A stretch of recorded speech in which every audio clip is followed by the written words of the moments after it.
नमस्कार दोस्तों, स्वागत है आपका हमारे चैनल थिंक बिग पर। मैं हूं ऋषभ द्विवेदी, आपका स्वागत करता हूं।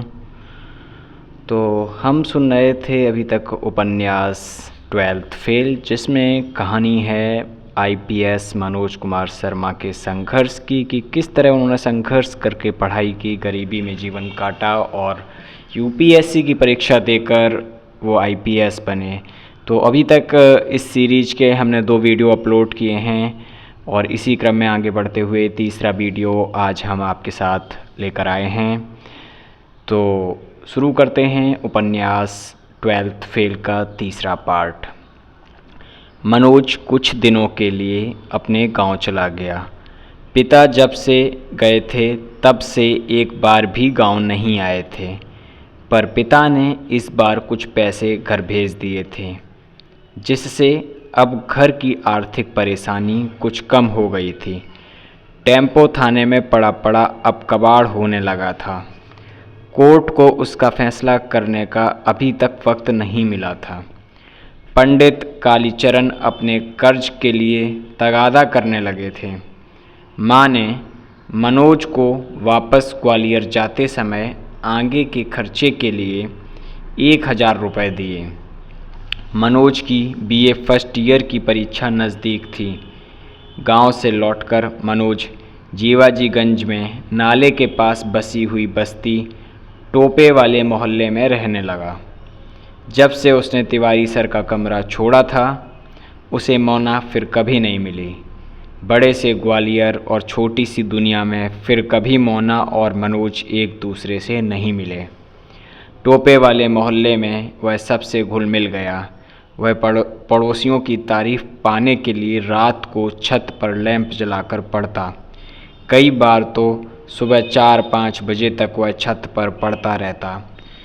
पड़ोसी महिलाएं अपने घुमक्कड़ और आवारा बच्चों को उससे सीख लेने के लिए कहती थीं। उसके पास ग्वालियर के समाज में सम्मान और प्रशंसा प्राप्त करने के लिए पढ़ाई के अलावा कोई दूसरा तरीका नहीं था। फर्स्ट ईयर की परीक्षा हो गई। इंग्लिश लिटरेचर में पासिंग मार्क्स आने के कारण उसका टोटल केवल 55% ही रह गया। छुट्टियां गांव में बिताने के बाद सेकेंड ईयर की पढ़ाई के लिए वह वापस ग्वालियर आ गया। दिसंबर में एक दिन रविकांत ने उससे कहा, मनोज, क्या तुम विवेकानंद केंद्र के 3 दिन के युवा प्रेरणा शिविर में चलोगे? विवेकानंद केंद्र के बारे में अधिक जानकारी देते हुए उसने बताया, यह एक समाजसेवी संगठन है जो युवा लोगों को देशभक्ति और समाज सेवा के लिए प्रेरित करता है। तुम्हारी रुचि का काम है, तुम्हें ज़रूर चलना चाहिए। मनोज को यह प्रस्ताव अच्छा लगा। आश्रम जैसा यह केंद्र ग्वालियर की एक पहाड़ी पर स्थित था। मनोज 100 रुपये फीस देकर रविकांत के साथ शिविर में पहुंच गया। अगले दिन सुबह 5 बजे से शिविर की गतिविधियां शुरू हो गईं। सर्वे भवन्तु सुखिनः श्लोक पाठ से दिन की शुरुआत होती थी, फिर व्यायाम। उसके बाद देश के महापुरुषों के जीवन पर प्रेरणादायक भाषण देने ग्वालियर के विद्वान वक्ता आते थे। शाम के चर्चा सत्र में युवाओं के ग्रुप बन जाते थे, जिसमें आतंकवाद, युवाओं की सही दिशा, नारी सशक्तिकरण जैसे विषयों पर ग्रुप डिस्कशन होते थे। मनोज बढ़ चढ़कर सभी गतिविधियों में हिस्सा लेता था। उसे एक विस्तृत और योग्य समाज मिल गया, जहाँ से वह न केवल बहुत कुछ सीखना चाहता था, बल्कि उस योग्य समाज को अपनी योग्यता से प्रभावित भी करना चाहता था। यहाँ तक कि उसकी इच्छा होने लगी कि उसे ही सर्वश्रेष्ठ प्रतिभागी का प्रमाण पत्र मिले। इसलिए वह ग्रुप डिस्कशन में सबसे आगे रहकर अपने विचार व्यक्त करता। विद्वानों द्वारा दिए गए भाषण के बाद प्रश्न पूछने में सबसे आगे रहता। श्रमदान में भी वह सबसे ज़्यादा मेहनत करता। तारीफ प्राप्त करने की अदम्य इच्छा ही उसकी चलायमान शक्ति थी। शिविर के दूसरे दिन उसने अपनी डायरी में लिखा, इतना आनंद जीवन में पहली बार प्राप्त हो रहा है। कुछ तो दम है इन लोगों में जो खुद को कार्यकर्ता कहते हैं। राष्ट्र निर्माण में योगदान देने की प्रेरणा देते हैं ये लोग।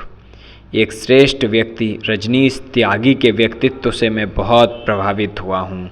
वे ग्वालियर के किसी स्कूल में प्रिंसिपल हैं। उन्होंने स्वामी विवेकानंद के जीवन पर जैसा भाषण दिया वैसा मैंने कभी नहीं सुना। मैं तो पवित्रता से भर गया हूँ।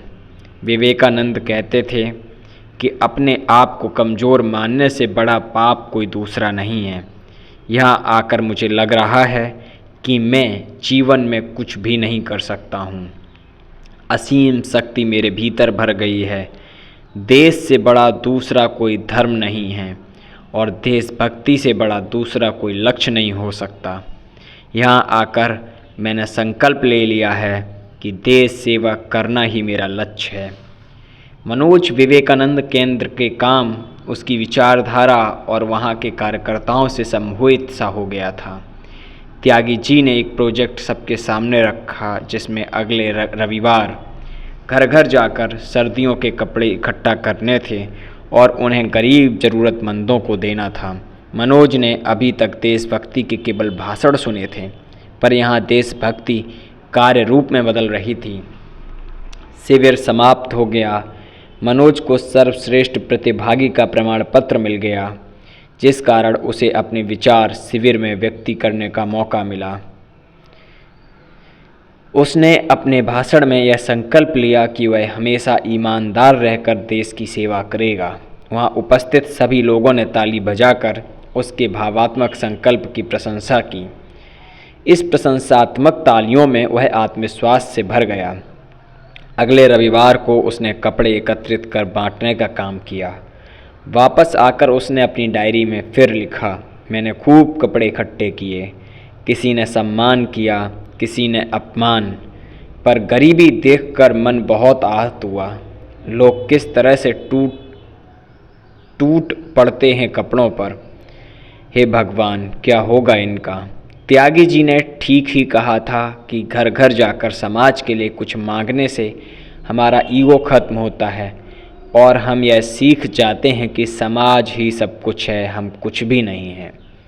उसके दिमाग में अब क्लियर हो गया था कि उसे देश और समाज के लिए कुछ करना है।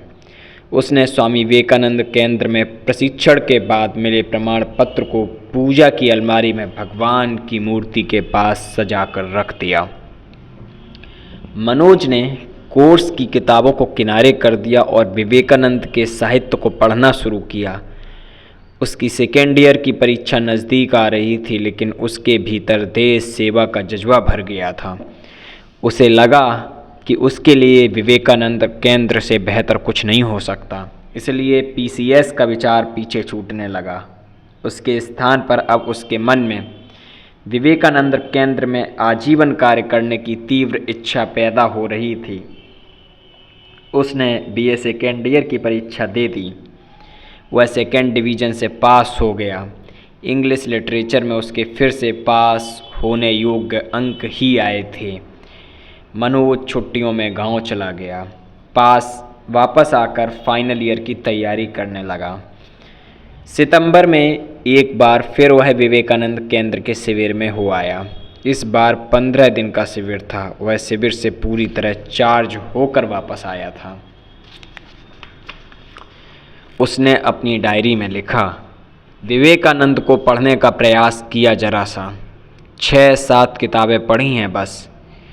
अब इसके आगे मुझ में दम नहीं, बिल्कुल साहस नहीं कि आगे पढ़ सकूं। मन में आग लगी है, तन जल रहा है। उठते बैठते हर समय विवेकानंद केंद्र का कार्यकर्ता बनने की अदम्य इच्छा उभर रही है। यह इच्छा कुछ इस कदर बलवती हो रही है कि मुझे वह दिन दूर नहीं लगता जब मैं स्वयं को राष्ट्र को समर्पित कर दूं। इस नई मंजिल के आकर्षण से उसके मन में 10-15 दिनों तक खलबली मची रही। मनोज के पैसे खत्म हो गए। वह गांव चला गया। कई महीनों से पिता के गांव न आने से परेशान माँ रजनी को लेकर पापा के पास ढिंडोरी चली गई थी। वह राकेश के घर चला गया। वह अपने मन के द्वंद्व को राकेश के सामने खोल कर रख देना चाहता था। उसने पीसीएस की परीक्षा देने के स्थान पर विवेकानंद केंद्र ज्वाइन करने का विचार राकेश को बताया। उसकी बात सुनकर राकेश गंभीर हो गया। उसने मनोज से पूछा, तो अब तू पीसीएस की तैयारी नहीं करेगो? मेरा लक्ष्य देश की सेवा करना है। इस देश के ज़रूरतमंद लोगों के प्रति मैं खुद को समर्पित कर देना चाहता हूँ, मनोज ने कहा। राकेश ने फिर पूछा, तो तू घर छोड़ देगो? मम्मी पापा भाई बहन सब छोड़ के गरीब की सेवा करेगो? मेरे लिए ये पूरा देश ही मेरा परिवार है। मनोज अब भी विवेकानंद केंद्र के प्रभाव में डूबा हुआ था। राकेश के लिए अब मनोज को समझाना कठिन हो रहा था, फिर भी उसने कोशिश जारी रखी। तेरे बाप को तो तू जानता है, अगर तू भी घर से बच गयो तो रजनी को ब्याह कौन करेगो? घर कौन संभालेगो? मेरे लिए देश की हर लड़की मेरी बहन है, हर महिला मेरी माँ है। मनोज पूरे जोश में था। उस पर राष्ट्र सेवा का भूत सवार था। राकेश भूत उतारने के लिए झाड़ फूंक में व्यस्त था। राकेश क्या एसडीएम थानेदार जनता की सेवा नहीं करते? एसडीएम दुष्यंत सिंह ने कैसे 2 मिनट में थानेदार के झूठे केस से मुकेश को बरी कर दिया था? वो समाज सेवा न हती? आज जिसके पास ताकत है वही जनता को न्याय दिला सकता है। यदि थानेदार ईमानदार होता तो तेरा टेम्पो पकड़तो ना पकड़तो। पुलिस कचहरी थाने में अच्छे और ईमानदार लोगों की ज़रूरत है और तू पीसीएस छोड़बो चाह रहो, राकेश ने कहा। पढ़बे की दम न बची का, बहाने न बना। राकेश का यथार्थ कड़वा होता जा रहा था। मनोज की योग्यता को ललकार रहा था वह। राकेश ने देखा कि दुश्मन घायल हो गया है, तभी उसने दूसरा वार किया। मनोज, देश की सेवा करने के लिए पीसीएस में पास होना जरूरी है, नहीं तो ऐसे ही मठा आश्रम में अपने ज़िंदगी से भगने वाले तमाम लोग टाइम काट रहे हैं। मनोज को उम्मीद नहीं थी कि राकेश उसे ध्वस्त करने की तैयारी करके बैठा है। उसके दिमाग में राकेश ने हलचल मचा दी। राकेश की बातों का उस पर असर होने लगा। उसे राकेश की बातें यथार्थ लग रही थीं। उसने अपने संकल्प को दूसरी दिशा देते हुए राकेश से कहा, तू सही कह रहा है, पीसीएस की तैयारी से भागना कायरता होगी। लोग यही कहेंगे कि मुझ में परीक्षा पास करने का दम नहीं था, इसलिए तैयारी छोड़ दी। मुझे पहले अपनी योग्यता एवं क्षमता को जांचना है, इसलिए मैं पीसीएस में सेलेक्ट होकर ही देश की सेवा करूंगा। अब मनोज ने फिर से अपनी छूटी हुई राह थामने का निर्णय ले लिया। उसका द्वंद्व समाप्त हो गया। पीसीएस में सफल होना ही एकमात्र लक्ष्य था मनोज का। माता पिता के ढिंढोरी से न आने के कारण मनोज उनसे मिलने ढिंढोरी चला गया। वहाँ जाकर पता चला कि पिताजी सस्पेंड हो चुके हैं। पिता को आधा वेतन ही मिलता है, जिससे बड़ी मुश्किल से गुजारा हो पा रहा है। पूछने पर पिता ने कहा, मैं डिप्टी डायरेक्टर को बर्बाद कर दूंगा, हार नहीं मानूंगा। मैं ईमानदार हूँ, वे सब बेईमान हैं, मैं सबको ठिकाने लगा दूंगा। मैंने प्रधानमंत्री को पत्र लिखा है, मुझे हाई कोर्ट से ही न्याय की उम्मीद है। माँ ने पिता की इन उद्गारों का विरोध किया। इनसे नौकरी ना हो पावते, दुनिया नौकरी कर रही है कि जे अनोखे नौकरी कर रहे हैं, बस लड़बो जानते हैं, उल्टो सीधो बोल आवते हैं। अधिकारी से भरी मीटिंग में अपनी चप्पल निकाल के मार दी डिप्टी डायरेक्टर के, कर दो सस्पेंड। पिता को माँ के द्वारा किया गया यह रहस्यो उद्घाटन पसंद नहीं आया। उन्होंने माँ को डांटते हुए कहा, तू कछु न जानती, गरीब किसान को पैसा बेईमानी से खा रहे हैं सब, वे जूता से ही मानत हैं। लेकिन माँ आज रुकने वाली नहीं थी। उनको कछु न बिगड़ो, बर्बाद तो हम हो गए। रहो मौड़ा के फीस भरवे के पैसे ना है हमारे पास। जब मौड़ी के ब्याह करोगे कि नहीं, टेम्पो को 40,000 रुपया सिर पे धरो है। मैंने तो पहले ही कही थी कि टेम्पो के चक्कर में ना पड़, अपने बस के ना है जे काम। पर मेरी ईमानदारी की लड़ाई में टांग अड़ाने को शौक ना है तुम लोगों को। पिता अपने आप को सही सिद्ध करने का मौका मिल गया। इस चर्चा का कोई निष्कर्ष नहीं निकला, लेकिन मनोज को उसके पिता का संघर्ष प्रभावित कर रहा था। वापसी में ट्रेन के जर्नल डिब्बे में बैठे मनोज सोच रहे थे कि आपका रास्ता एकदम सही है पापा, आप सच्चाई की लड़ाई लड़ रहे हैं, आपको दबाना ज्वालामुखी को दबाना है। विवेकानंद केंद्र में सिखाई गई ईमानदारी और देशभक्ति की शिक्षा के सांचे में उसे अपने पिता एकदम फिट बैठे हुए दिखाई दे रहे थे। मनोज बीए फाइनल के लिए ग्वालियर वापस आ गया। उसे अभी तक नहीं पता था कि पीसीएस की परीक्षा के लिए क्या पढ़ें, कैसे पढ़ें, पीसीएस की प्रीलिम्स परीक्षा कैसे निकाली जाती है। यह रणनीति ही अब उसने नहीं सीखी थी। मुख्य परीक्षा और साक्षात्कार तो फिर बहुत दूर की बात थी। उसके आसपास कोई भी ऐसा सीनियर नहीं था जिसने पीसीएस की परीक्षा पास की हो। उसे अभी तक पूरे ग्वालियर में ऐसा कोई ग्रुप नहीं मिला था जो पीसीएस की गंभीर तैयारी कर रहा हो। इस कारण वह पीसीएस के लिए अभी तक दिशाहीन पढ़ाई ही कर रहा था। एक दिन कॉलेज में मनीष ने मनोज से कहा कि उसके एक परिचित सीनियर हैं जिनका इस साल की पीसीएस का प्रीलिम्स एग्ज़ाम क्लियर हो गया है और वह मुख्य परीक्षा की तैयारी कर रहे हैं। मनोज ऐसे सीनियर से मिलने का मौका गंवाना नहीं चाहता था। दीप सोनी नाम के वह सीनियर हरिशंकरपुरम के पास पीली कोठी में रहते थे। दो मंजिला बिल्डिंग को पीली कोठी इसलिए कहा जाता है क्योंकि वह पीले रंग से पुती हुई थी। पीली कोठी में 10-12 कमरे थे जिसमें पीसीएस की तैयारी करने वाले लड़के और लड़कियां रहकर पढ़ाई करते थे। उनमें से कुछ लड़के तो ग्वालियर में अपना घर होते हुए भी बिना व्यवधान के पढ़ाई करने के लिए कमरा किराए पर लेकर पढ़ते थे। पीली कोठी में पढ़ाई का अच्छा माहौल था। हर साल यहाँ से 4-5 लड़के पीसीएस की मुख्य परीक्षा देते थे। पीली कोठी में पढ़ाई करने वाले लड़के आपस में सामूहिक चर्चा करके पढ़ाई करते थे, जिस कारण इन विद्यार्थियों को पीसीएस की पढ़ाई में बहुत लाभ होता था। दोनों दीप के कमरे में जा पहुँचे। दीप सुबह के 10 बजे थे। दीप ने दरवाज़ा खोला। दरवाज़ा अंदर से बंद था। मनीष ने दरवाज़ा खटखटाने के लिए हाथ बढ़ाया। अचानक उसकी नज़र दरवाजे पर चिपकी एक स्लिप पर पड़ी जिस पर दीप का टाइम टेबल लिखा था। सुबह 10 से शाम 5 बजे तक पढ़ना, रात को 8 बजे से सुबह 4 बजे तक पढ़ना, सुबह 4 बजे से 10 बजे तक सोना। मनीष ने ज़ोर से इबारत पढ़ी। टाइम टेबल के अनुसार यह समय दीप के सोकर उठने का था। ठीक 10 बजे दरवाज़ा खुला। दीप ने दोनों को अंदर बुला लिया। अंदर बैठने के लिए जगह नहीं थी। पूरे पलंग पर किताबें फैली हुई थीं। कुछ खुली, कुछ बंद थीं। पूरे कमरे में भारत, विश्व और मध्य प्रदेश के नक्शे लगे हुए थे। कमरे में कुछ नोट्स भी चिपके हुए थे जिनमें संविधान के मूल अधिकार, इतिहास के राजाओं के शासनकाल, विभिन्न विटामिन की कमी से होने वाली बीमारी की जानकारी लिखी हुई थी।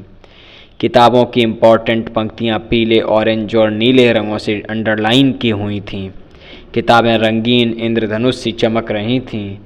दोनों लोग किताबें, कॉपी, रजिस्टर, पेन, पेंसिल सरकाकर पलंग के किनारों पर बैठ गए। दीप के कमरे का माहौल और उसकी मेहनत देखकर मनोज आश्चर्यचकित हो गया। इतनी खतरनाक पढ़ाई उसने पहले कभी किसी की नहीं देखी थी। अपनी अब तक की पढ़ाई दीप की फैली हुई किताबों के सामने मनोज को बौनी लग रही थी। मनोज ने पूछा, आपके पीसीएस में क्या विषय हैं? केमिस्ट्री और हिस्ट्री, दीप ने जवाब दिया। मनोज का भी एक विषय हिस्ट्री था। मनोज द्वारा दीप से प्रीलिम्स परीक्षा के लिए इतिहास की किताबों के नाम पूछने पर उन्होंने 8-10 किताबों के नाम लिखा दिए। मनोज के पूछने पर पढ़ाई करने की रणनीति के बारे में दीप ने बताया, यदि सेलेक्ट होना है तो रोज़ 18-18 घंटे पढ़ाई करनी पड़ेगी। सोना, खाना, पीना सब भूलना पड़ेगा। दोस्ती यारी, घूमना फिरना, फिल्में, तमाशे, शादी, विवाह, रिश्तेदारी सबसे दूर रहना पड़ेगा।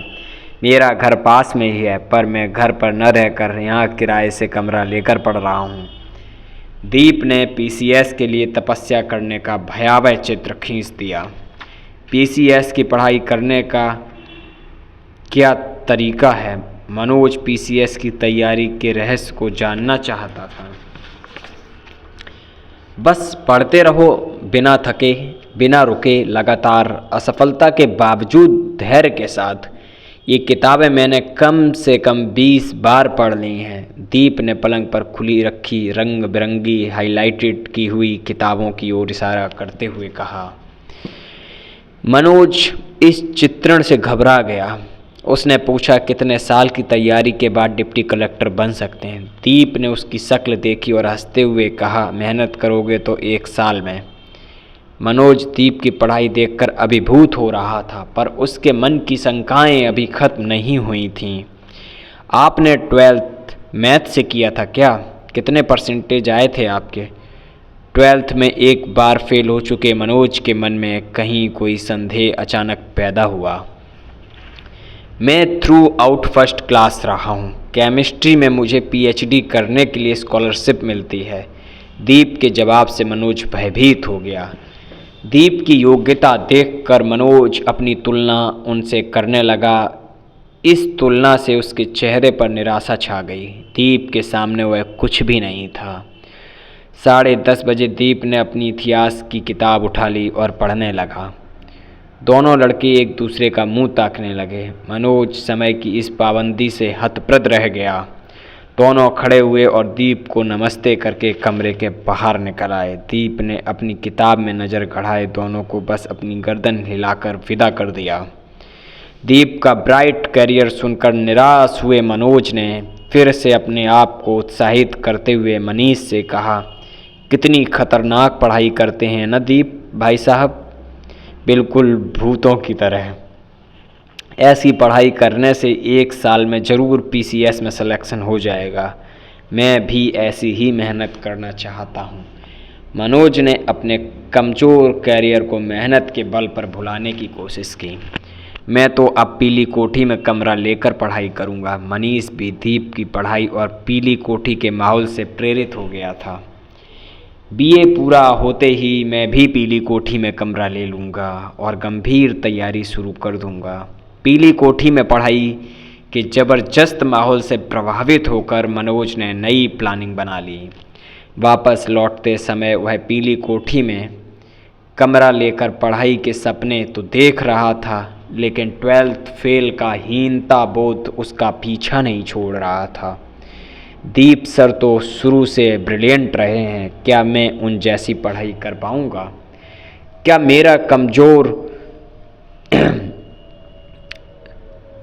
मेरा कमज़ोर बेस मेरी तैयारी के आड़े नहीं आएगा? क्या केवल मेहनत ही पर्याप्त है? मैं यदि इंटेलिजेंट होता तो क्यों 12th में फ़ेल होता? इसी संशय में उलझा हुआ मनोज अपने कमरे पर जा पहुंचा। मनोज ने 55% से BA पास कर लिया। इंग्लिश लिटरेचर में हमेशा की तरह पासिंग मार्क्स आए। उसने अपनी डायरी में लिखा, अब मुझे PCS के मैदान में कूदना है। मैं पीली कोठी में रहकर कड़ी मेहनत करना चाहता हूँ। तैयारी पूरी न होने के बावजूद उसने BA पास होते ही अनुभव लेने के लिए PCS का फॉर्म भर दिया। प्रीलिम्स परीक्षा का केंद्र नई सड़क पर माधव कॉलेज में था। इतिहास का पहला पेपर होने के बाद सामान्य अध्ययन के अगले पेपर में 2 घंटे के गैप के कारण वह चबूतरे पर बैठा किताब पढ़ रहा था। तभी एक लड़के ने मनोज के पास आकर उससे हाथ मिलाते हुए अपना परिचय दिया। हेलो, मैं विक्रमादित्य पांडे हूँ। आप मुझे सिर्फ पांडे ही कहें तो आपको सुविधा रहेगी। मनोज ने भी मुस्कुराकर अपना परिचय दिया। पांडे ने पूछा, पेपर कैसा रहा? फिर बिना मनोज का कोई जवाब सुने खुद ही बोलने लगा। वैसे तो परीक्षा हॉल के बाहर निकलते ही सभी के 100 में से 90 प्रश्न सही होते हैं, पर जैसे जैसे उन प्रश्नों को किताबों से चेक करते हैं सही उत्तर कम होने लगते हैं। फिर पांडे ने उसे एक दृश्य दिखाया जिसमें एक लड़का किसी दूसरे लड़के का पेपर चेक कर रहा था। पेपर चेक करते समय वह लड़का बेदर्दी से सामने वाले के उत्तरों पर क्रॉस लगा रहा था और कहता जा रहा था, तुम्हें यह भी नहीं आता? इतना सरल प्रश्न गलत कर दिया। यह तो मुझसे सोते समय भी पूछ लो। इसका A उत्तर नहीं है बल्कि C है। मुश्किल है भाई इस बार तुम्हारा प्रीलिम्स क्लियर होना। आओ, कभी तुम्हें यदि गाइडेंस चाहिए तो मेरे कमरे पर आओ, पांडे ने कहा।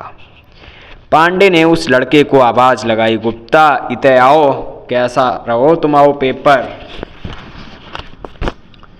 गुप्ता बुंदेलखंड का था, इसलिए पांडे ने उससे बुंदेलखंडी में बात की।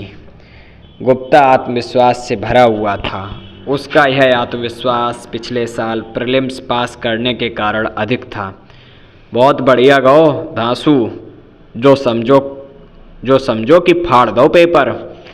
गुप्ता ने मनोज से हाथ मिलाते हुए कहा, मैं मोहन गुप्ता, पिछली बार मेरी प्रीलिम्स क्लियर हो गई थी, वो तो कछु नंबरों से मेंस रह गई, नहीं तो आज मैं कहीं डिप्टी कलेक्टर हो। तो गुप्ता का बड़बोलापन पांडे को अच्छा नहीं लगा।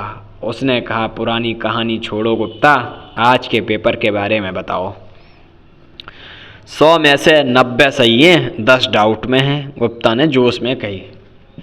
पांडे ने गुप्ता के हाथ से उसका पेपर लेकर उसे जांचते हुए कहना शुरू किया, गुप्त वंश की स्थापना चंद्रगुप्त प्रथम ने नहीं की थी, श्रीगुप्त ने की थी। ये गलत हो गया, तुम सही मान रहे थे। लो एक और गलत हो गया, सल्तनत काल में लौह और रक्त की नीति अलाउद्दीन खिलजी ने नहीं चलाई थी, बलबन ने चलाई थी। वहीं बैठे बैठे पांडे ने गुप्ता के 15 प्रश्न गलत कर दिए, लेकिन अपने प्रश्न गलत देखकर भी गुप्ता उन्हें गलत नहीं मान रहा था। उसने पांडे से पेपर छीना और बोला, कमरा पे जाके चेक करूँगा, तुम्हारी बात क्यों माने, ये सब गलत नहीं है, फिर भी इन्हें हम डाउट में डाल देते हैं। गुप्ता चला गया। पांडे ने गुप्ता के व्यक्तित्व का मूल्यांकन करते हुए मनोज से कहा, थोथा चना बाजे घना। मनोज को पांडे की बातों में अब रस आने लगा। उसने पांडे को अपने कमरे का एड्रेस दे दिया। उसे उम्मीद थी कि पांडे पढ़ाई में साथ देने वाला बढ़िया स्टूडेंट हो सकता है। पांडे के घर से मनोज का कमरा ज़्यादा दूर नहीं था, इसलिए पांडे हर दूसरे तीसरे दिन कमरे पर जाने लगा। दोनों की अच्छी दोस्ती हो गई। मनोज के पिता अभी भी सस्पेंड थे, उन पर उन्होंने कंगाली में आटा गीला कर दिया। सस्पेंशन के बाद उन्हें ढिंढोरी से झाबुआ अटैच कर दिया गया था, पर पिता ने इस अटैचमेंट को अपने सम्मान के विरुद्ध माना और वह झाबुआ नहीं गए। अब उन्हें आधी तनख्वाह मिलना भी बंद हो गई। आर्थिक समस्या विकराल हो गई। मनोज को अब महीने के 1000 रुपये मिलने भी बंद हो गए। पीएससी की पढ़ाई के शुरुआती दौर में ही उसका सामना भीषण आर्थिक संकट से हो गया। आगे की पीसीएस की तैयारी के लिए मनोज पीली कोठी में शिफ्ट होने के ख्वाब देख रहा था, पर बिना पैसों के उसे ग्वालियर में ही रहना असंभव लग रहा था। पीली कोठी में रहने के लिए कम से कम महीने के 1000 रुपये ज़रूरी थे, पर मनोज को घर से रुपए की अब कोई उम्मीद नहीं थी। लेकिन इस आर्थिक संकट को कोसने और दुखी होने की जगह मनोज ने उससे जूझने का संकल्प लिया। उसने यह तय किया कि वह बच्चों को ट्यूशन पढ़ाकर इतने पैसे कमाएगा कि पीली कोठी में कमरा लेकर पढ़ाई कर सके। एक दिन पांडे मनोज के कमरे पर आया। पिता के सस्पेंशन और बढ़ते हुए आर्थिक संकट से चिंतित मनोज ने पांडे को अपने पिता के संघर्ष और उनके सस्पेंशन की कहानी सुनाई। कहानी सुनाते समय वह अपने पिता को एक हीरो के तौर पर प्रस्तुत कर रहा था। उसे उम्मीद थी कि पांडे उसके पिता की महानता की प्रशंसा करेगा और ऐसे महान पिता के पुत्र के नाते उसका सम्मान पांडे की नज़रों में भी बढ़ जाएगा। पर पांडे ने पूरी कहानी सुनकर कहा, आपके पिता अपने अहंकार में आपका जीवन नष्ट कर रहे हैं। उन्हें अपने परिवार और बच्चों को छोड़ सबकी चिंता है। वे दूसरों को घटिया और खुद को श्रेष्ठ मानने वाले भ्रमित व्यक्ति हैं। मेरा विचार है कि आपको उनसे मदद की कोई उम्मीद नहीं करनी चाहिए। उम्मीद के विपरीत पांडे द्वारा किया गया पिता का चरित्र चित्रण मनोज को पसंद नहीं आया। उसने पांडे से कहा, पांडे तुम अभी नहीं जानते कि ईमानदारी के रास्ते में कितने संकट आते हैं। मेरे पिता खरा सोना है, एकदम ईमानदार। उसकी बात सुनकर पांडे के चेहरे पर व्यंग्यात्मक हंसी तैर गई, पर उसने मनोज से कहा कुछ भी नहीं। अगले दिन मनोज ने पास की रतन कॉलोनी में एक घर खटखटाकर घंटी बजाकर ट्यूशन के बारे में पूछा। 3-4 महिलाओं ने तो मना कर दिया। कि उनके घर में बच्चे ही नहीं हैं। एक महिला ने कहा कि उसका बच्चा क्लास 10th में है, उसे केवल गणित और फिजिक्स के टीचर की ज़रूरत है। गणित और फिजिक्स मनोज के बस की बात नहीं थी। एक महिला ने कहा कि उसके बच्चे 7th क्लास में हैं, पर वे इंग्लिश मीडियम के विद्यार्थी हैं। वह पूरा सिलेबस इंग्लिश मीडियम में नहीं पढ़ा सकता था।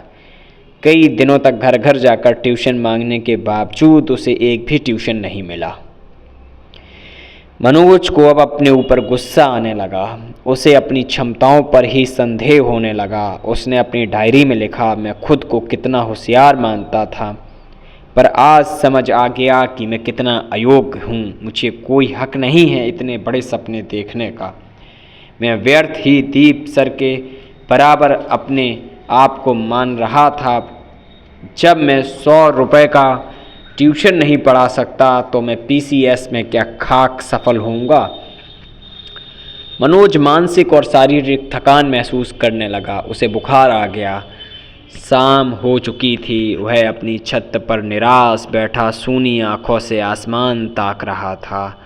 उसकी डायरी पास ही रखी थी। तभी पांडे आ गया। उसने एक फीकी मुस्कुराहट के साथ पांडे का स्वागत किया। दोनों कुछ देर चुपचाप बैठे रहे। पांडे ने उसकी डायरी उठाई और अंतिम पेज पढ़ने लगा।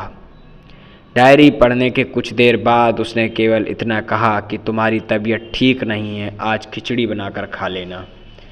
पांडे जब मनोज की डायरी पढ़ रहा था तब उसे लगा था कि पांडे उसके कष्ट को समझ रहा है, पर जब पांडे उसे खिचड़ी बनाकर खाने की सलाह देकर चला गया तो वह समझ गया कि शहर के लड़कों में संवेदनाएं नहीं होती। इन्हें किसी के दुख से कोई मतलब नहीं। उसके दूसरे दोस्त भी BA के बाद से उसके संपर्क में नहीं थे। वह ग्वालियर में अब एकदम अकेला पड़ गया था। स्वयं मनोज का बुखार और बढ़ गया। उसके पास डॉक्टर को दिखाने के लिए भी पैसे नहीं थे। पूरा दिन वह बुखार में तपता रहा। अगले दिन दोपहर तक भी जब बुखार नहीं उतरा तो वह पास के डॉक्टर जैन के क्लिनिक पर चला गया। डॉक्टर के सामने बैठकर उसने सबसे पहले कहा, सर मेरे पास आपकी फ़ीस देने को पैसा नहीं है। उसे लगा कि उसकी सच्चाई और दुख से डॉक्टर उसे बिना फीस के दवा दे देगा, पर डॉक्टर सावित्री भोजनालय के युवा मालिक जैसा भावुक और सरल नहीं था। डॉक्टर ने उसे अपने क्लिनिक से भगा दिया। मनोज डॉक्टर के व्यवहार से अंदर तक हिल गया। वह सोचता रहा कि कैसे कोई डॉक्टर जैसे पवित्र व्यवसाय करके भी इतना कठोर हो सकता है। उसके पास अब अपने गांव जाने के अलावा कोई विकल्प नहीं बचा था। इसलिए वह Ghosipura narrow gauge railway station पहुंचा और बिना टिकट छोटी ट्रेन में बैठ गया। फिर उसे याद नहीं रहा कि वह किस बेहोशी की अवस्था में ट्रेन में 3 घंटे बैठा रहा और कैसे अपने गांव पहुंच गया। गांव में कुछ दिन रहने के बाद मनोज की तबीयत ठीक हो गई। माँ ने उससे एक दिन कहा, बेटा तू अब ग्वालियर चलो जा, पढ़ाई पे ध्यान दे। पैसा तो ना है, पंडित कालीचरण के पैसा भी देने हैं। त्यो बाप बहाल हो जाए तो कछु काम बने। ये 500 रुपया मुँह पे धरे हैं, तू धर ले। माँ की जीवंतता और बेबसी पर उसकी आंखों में आंसू आ गए। उसने ग्वालियर जाने से पहले राकेश को अपने घर की मजबूरी बताई। राकेश ने उसका उत्साह बढ़ाते हुए कहा, मनोज कुछ भी हो जाए तो अपनी पढ़ाई न छोड़ियो। हमेशा ऐसे ही दिन न रहत, ये कठिनाई ही तुझे आगे बढ़ावेगी। मनोज के मन में राकेश के प्रति अचानक प्यार फूट पड़ा।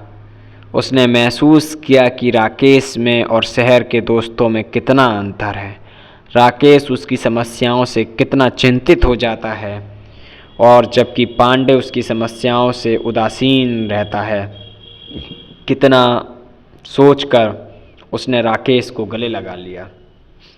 इस बार मनोज यह संकल्प लेकर ग्वालियर से आया कि चाहे कुछ हो जाए वह ज़रूर कोई नौकरी ढूंढेगा और पीली कोठी में कमरा लेकर बहुत पढ़ाई करेगा, जिससे अगले 1 साल की तैयारी के बाद ही PCS में फाइनल सिलेक्शन हो जाए।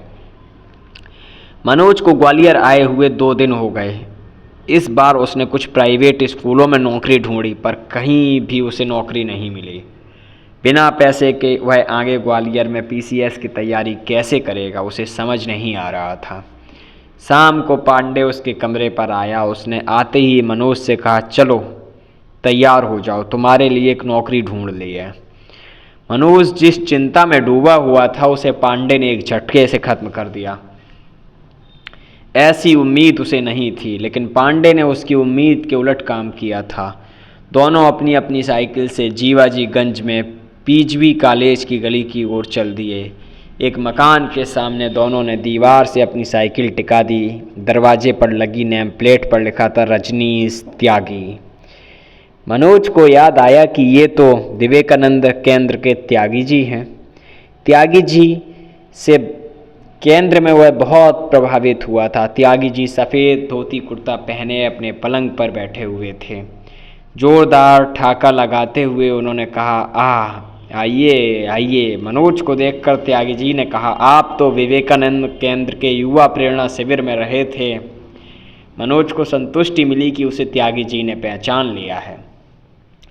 त्यागी जी ने पांडे से कहा, यह तो बड़ा तेजस्वी युवक है। केंद्र के शिविर में इन्हें सर्वश्रेष्ठ प्रतिभागी का पुरस्कार मिला था। त्यागी जी के मुंह से अपनी तारीफ सुनकर मनोज के चेहरे पर मुस्कान आ गई। पर पांडे ने त्यागी जी से कहा, इन्हीं तेजस्वी युवक के लिए नौकरी चाहिए। इनके पिता इनसे भी ज़्यादा तेजस्वी हैं। वे दुनिया को बदलने का महान काम कर रहे हैं, इसलिए परिवार पर ध्यान नहीं दे पाते। तेजस्वियों के परिवार से आते हैं मनोज जी। त्यागी जी पांडे का व्यंग सुनकर जोरदार ठाका लगाते हुए बोले, तेजस्वी तो तुम भी कम नहीं हो पांडे, हा हा हा। मनोज ने महसूस किया कि त्यागी जी के आसपास कितना खुशनुमा और आनंद से भरा वातावरण रहता है। दुख और तनाव तो जैसे त्यागी जी के सामने ठहर ही नहीं पाते, केवल हंसी ठाकों का माहौल रहता है। नौकरी क्या है, साहित्य सभा की लाइब्रेरी संभालना है, दौलतगंज में है। सुबह 2 घंटे, शाम को 2 घंटे, 300 रुपये मिलेंगे। मनोज चाहे तो लाइब्रेरी में भी रह सकते हैं, त्यागी जी ने कहा। मनोज को त्यागी जी का प्रस्ताव सुनकर लगा कि उसकी उम्मीदों में फिर से जान आ गई है। यद्यपि वह 300 रुपये में पीली कोठी में रहकर पढ़ाई नहीं कर सकता था, लेकिन उसे अपने पैर ग्वालियर में जमाने का मौका मिल गया। लाइब्रेरी में रहने और नौकरी करने से उसे पीसीएस की पढ़ाई छोड़कर गांव वापस नहीं जाना पड़ेगा। डूबते को तिनके का सहारा मिल गया। त्यागी जी ने मनोज से कहा, तुम्हारा बीए का रिजल्ट कैसा रहा? त्यागी जी के प्रश्न से मनोज अचानक अपने विचारों से बाहर आया। उसे त्यागी जी के सामने अपने आप को योग्य सिद्ध करने का मौका मिल गया। उसने ब्रेड का टुकड़ा मुंह में रखते हुए त्यागी जी से कहा, अच्छा रहा सर, 62% आए हैं। वह भूल गया कि उसने पांडे को 55 बताए थे। पांडे ने सुना तो उसने मनोज से पूछा, मनोज जी, जहाँ तक मुझे याद है आपने मुझे 55% बताए थे, क्या मैं सही हूँ? मनोज ने तो त्यागी जी को प्रभावित करने के लिए 2nd डिवीज़न को 1st डिवीज़न में बदला था। उसे उम्मीद नहीं थी कि पांडे उसके झूठ को त्यागी जी के सामने उजागर कर देगा, लेकिन पांडे उसकी पोल खोलकर माहौल बिगाड़ रहा था। ब्रेड का टुकड़ा उसके गले में अटक गया। उसे समझ नहीं आ रहा था कि पांडे को क्या जवाब दे, लेकिन चतुर मनोज ने तुरंत विषय बदला। स्वामी विवेकानंद पर आपका भाषण मुझे बहुत अच्छा लगा था। लेकिन पांडे ने मनोज की सच्चाई को त्यागी जी के सामने प्रकट करने का पूरा मन बना लिया था। उसने सीधे सीधे मनोज से पूछ लिया, मनोज जी, विवेकानंद को छोड़िए, ये बताइए बीए में आपके कितने परसेंटेज थे? मनोज ने पूर्व में भी इस तरह के सफल झूठ से लोगों की नज़रों में सम्मान प्राप्त किया था, पर आज उसका दांव उल्टा पड़ गया। अपनी चोरी पकड़े जाने के कारण वह अपनी नज़रें चुरा रहा था। इस उलझ चुके धागे का सिरा त्यागी जी ने पकड़ा। वे समझ गए कि मनोज ने उनकी नज़र में योग्य बनने के प्रयत्न में झूठ बोला है। त्यागी जी को इस झूठ में भी कुछ गलत नहीं लगा। वह इसे गांव के कमज़ोर माहौल से शहर में अपना स्थान बनाने आए लड़के का सामान्य मनोविज्ञान मान रहे थे। त्यागी जी ने अपने अनुभव से मनोज को अपराध बोध से मुक्त करने की कोशिश की। मेरी तो एमए इंग्लिश में 3rd डिवीज़न थी, पर लोग मानने को तैयार नहीं होते। मैं भी नहीं कहता कि 3rd डिवीज़न पास हूँ। मेरे कुछ अति उत्साही प्रेमी तो मुझे पीएचडी मानकर डॉक्टर डॉक्टर कहते रहते हैं। मैंने पीएचडी तो क्या एमफिल तक नहीं की, पर लोग मानते हैं तो मानते रहें, मैं भी मना नहीं करता। हा। मनोज का तनाव त्यागी जी की समझ और विनोदी प्रवृत्ति ने हल्का कर दिया। दोनों अपने अपने घर को चल दिए। रास्ते में मनोज ने पांडे से गुस्से में कहा, तुमसे यह उम्मीद नहीं थी, तुमने मुझे आज बहुत बेइज्जत किया। पांडे कुछ देर सोचता रहा, फिर बोला, यह बहुत ज़रूरी था। जीवन में अब कभी भी तुम्हारे परसेंट से तुम्हारे व्यक्तित्व और तुम्हारी योग्यता का आकलन नहीं होगा मनोज। इसलिए अपनी पुरानी कमजोरियों को झूठ के सहारे छुपाने के स्थान पर सच्चाई के साथ उनका सामना करो। मनोज पांडे का चेहरा देखता रहा, फिर दोनों अलग अलग दिशाओं में चले गए। मनोज के पास सामान के नाम पर एक सूटकेस, बाल्टी, कुछ किताबें और एक गद्दा था। वह एक तांगे में अपना सामान रखकर दौलतगंज स्थित साहित्य सभा की लाइब्रेरी में पहुंच गया। सामने 100 साल पुरानी बिल्डिंग थी, जिसके भूतल पर टिम्बल की दुकानें थीं और प्रथम तल पर साहित्य सभा का बोर्ड लगा था। गोल चक्करदार सीढ़ियों से अपना सामान लिए वह सभा की लाइब्रेरी में पहुंच गया। इस बड़े हॉल में चारों तरफ किताबों से भरी अलमारियां, बीच में पाठकों के पढ़ने के लिए टेबल और बेंच, काव्य सम्मेलन और दूसरे साहित्यिक कार्यक्रम के लिए 2 तख्त का छोटा सा मंच के पास में लेक्चरर डेस्क और माइक रखा था। लाइब्रेरी की दीवारों पर देश के तमाम बड़े साहित्यकारों और महापुरुषों की तस्वीरें लगी थीं। मनोज ने रात को सोने के लिए मंच को ही अपना बिस्तर बना लिया। सुबह शाम 2 घंटे लाइब्रेरी में लोग किताबें पढ़ने आते थे। बाकी समय वह लाइब्रेरी में अकेला ही रहता था। इस अकेलेपन को दूर करने का काम उसके लिए लाइब्रेरी की किताबें करती थीं। उसने लाइब्रेरी की किताबें पढ़नी शुरू कर दी। उसने Abraham Lincoln, Thomas Alva Edison, Everest पर चढ़ने वाले तेनजिंग नार्गे जैसे कई जुझारू लोगों की जीवनियाँ पढ़ डालीं। अब्राहम लिंकन के गरीबी के दिनों के संघर्ष से वह बहुत प्रभावित हुआ, यहाँ तक कि उसने लिंकन को अपना हीरो मानते हुए उन जैसा दिखने के उद्देश्य से अपनी पतली दाढ़ी न कटवाने का फैसला ले लिया। मनोज ने अपनी तनख्वाह के 300 रुपये भोजनालय में जमा कर दिए। उसके रहने, खाने और पढ़ने का इंतजाम हो गया। महीने में 2 बार शाम को लाइब्रेरी में काव्य गोष्ठी होती, जिसमें शहर के कवि साहित्यकार इकट्ठा होते थे। सामाजिक साहित्यिक विषय पर परिचर्चा का आयोजन भी होता था। मनोज को इन आयोजनों की जिम्मेदारी भी निभानी होती थी। फर्श बिछाने और माइक लगाने जैसे काम भी उसे ही करने पड़ते थे। मनोज ध्यान से विद्वानों के भाषण सुनता। उनकी इच्छा होती कि वह भी मंच पर भाषण दे या अपनी लिखी कोई कविता सुनाए, पर मनोज को मौका नहीं मिलता। उसे मंच पर खड़े होकर बोलना एक अद्भुत और दैवी काम लगता था। जब सभा का कार्यक्रम समाप्त हो जाता और सभा में कोई नहीं होता, तब मनोज माइक चालू करके भाषण देने का अकेले अभ्यास करता। अपने विचार उस विषय पर देता जो कुछ देर पहले परिचर्चा में विद्वानों ने उठाए थे। खाली हॉल में उसे सुनने वाला कोई नहीं होता, पर वह कल्पना करता कि सामने श्रोता बैठे हैं। इस तरह वह अपना ज्ञान बढ़ाने और बोलने का अभ्यास करता रहा। एक रात काव्य सम्मेलन के बाद एक कवि लाइब्रेरी में ही रुक गए। कवि की बस सुबह थी। सुबह कवि ने नहाने के बाद मनोज से कहा, क्या आपके पास बालों में लगाने के लिए तेल मिलेगा? तेल नहीं है, मनोज ने संकोच में कहा। कवि निराश हुए, पर उन्होंने उम्मीद नहीं छोड़ी। कोई बात नहीं, कंघा ही दे दो, बिना तेल के ही बाल बना लूँगा। मनोज के पास कंघा भी नहीं था। उसने फिर संकोच में कहा, कंघा भी नहीं है। पर कवि ने हार नहीं मानी। उन्होंने अपनी फरमाइश को बदलकर फिर से कहा, कैसे लड़के हो भाई तुम, चलो शीशा ही दे दो, अपनी शक्ल ही देख लूँ एक बार। शीशा भी नहीं है, मनोज ने फिर से वही उत्तर दिया। कवि को अब मनोज को देखकर आश्चर्य हो रहा था।